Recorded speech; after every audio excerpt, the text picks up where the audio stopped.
My name is Tariqa Waters, and I am originally born in Richmond, Virginia, from the DMV, DC, Maryland, Virginia area. I am making a windshield for my rocket ship. So I have a solo exhibition coming up at the Seattle Art Museum.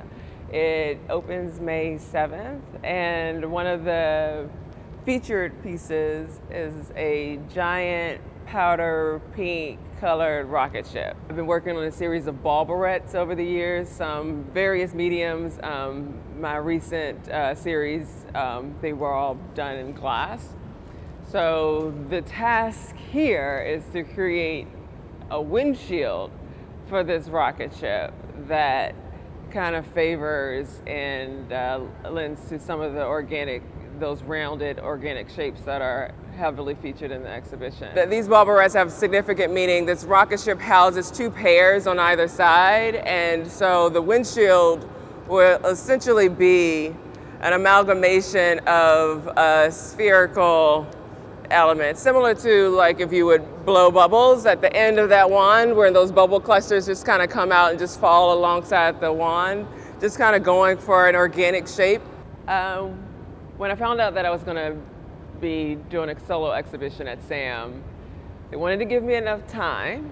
I create immersive installations, so that requires a lot of planning and building out and that sort of thing. But when the year was 2025, that meant a lot of things. So I just knew that, hey, we're here, 2025. The exhibition is called Venus is Missing, and it's rooted back in my early childhood days in Richmond, Virginia, and it's focused on a specific time.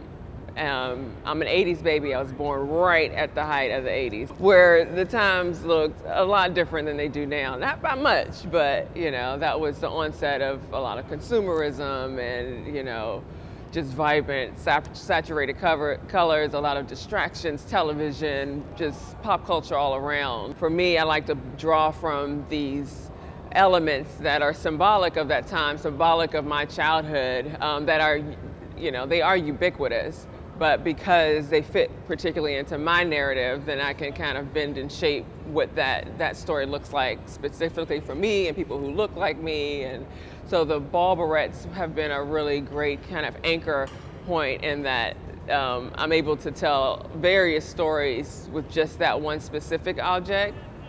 And thinking about my 6-year-old self sitting on the carpet, we only had 3 channels. We couldn't afford cable. That was fancy. People don't even know what I'm talking about when I talk about cable. But just that space of play and imagination when you're surrounded by a lot of adult things where you just don't understand all of what's happening, why all these things are happening, and you're self-soothing, So with the show at SAM, I'm finally able to budget for a team of folks that can come in and help.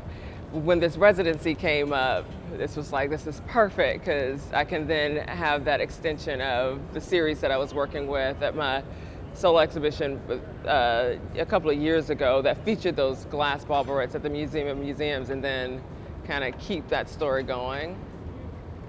I think after SAM, this might put the cap on the ball barrette series. Like, I'm just trying to complete this circle, no pun intended. Everything is, I feel like Sesame Street, brought to you by a circle.